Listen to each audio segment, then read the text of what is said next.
Here's the brain science on psilocybin. That this is your takeaway from 2 hours of Huberman is basically this. At the macro and the microdosing level, psilocybin moves the brain in a beneficial direction, and we don't quite know why. And if you're microdosing and you're conscious of a beneficial direction that you want to move in, it will move you there a little faster.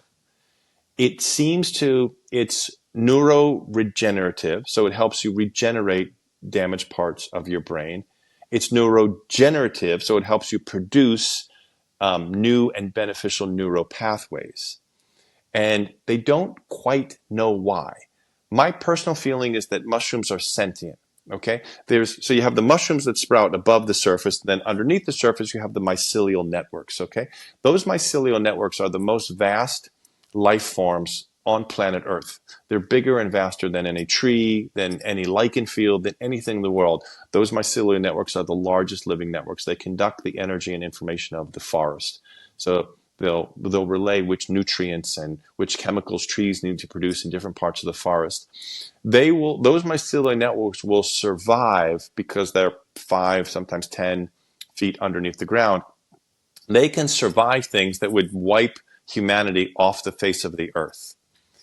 So I personally feel that mushrooms have a sentience where they're using us and they want us to be healthier and happier human beings so that their world, both above the ground and below the ground, can also prosper.